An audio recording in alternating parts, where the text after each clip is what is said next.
Miniet mīklu. Vienā tālrunī tās ir 3, citā 30, citā 100. Kas tās ir? Protams, tās ir aplikācijas.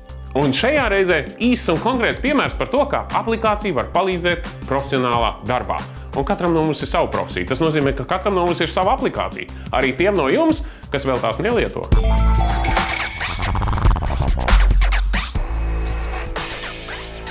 Sāksim ar to, ka katram cilvēkam, kas tiek pie vietālruņa, viņam ļoti ātri izveidojās stipri tādas intīmas attiecības ar savu vietālruni. Viņš bez viņa vairs īsti padzīvot nevar, jo tu ļoti strauji pie viņa pierodi un tu kļūst efektīvāks un ātrāks un laimīgāks kopā ar savu vietālruni. Tas ir, katram ir savs, tas DNS un arī savs to mīļāko aplikāciju komplekts. Man, piemēram, ir tāda profesionāla interese. Mēs pēdējos gadus un arī vēl dažus turpmākos ļoti aktīvi būvēsim datu pārraides tīklu visā mūsu mazajā, bet lepnajā dzimtenē.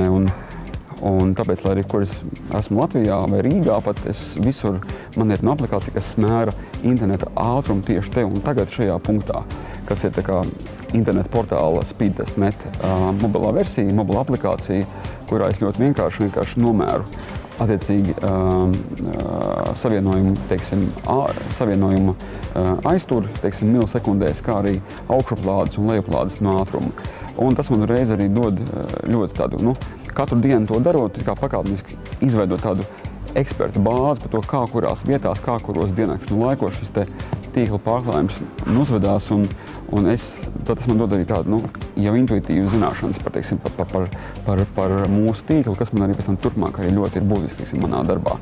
Un to es tīri profesionāli var izdarīt tikai ar telefonu. Nekāds dators man šo nekad nevarētu sniegt, jo ir absurdi iedomāties, ka es varētu, piemēram, visu staigāt līdzi ar laptopu un viņi tā ērti un parocīgi mērīt. Es vienkārši izvelku no kabatas, piespiežu, man tas aizņem, nezinu, tur 30 sekundes, un es jau zinu, un es eju tālāk.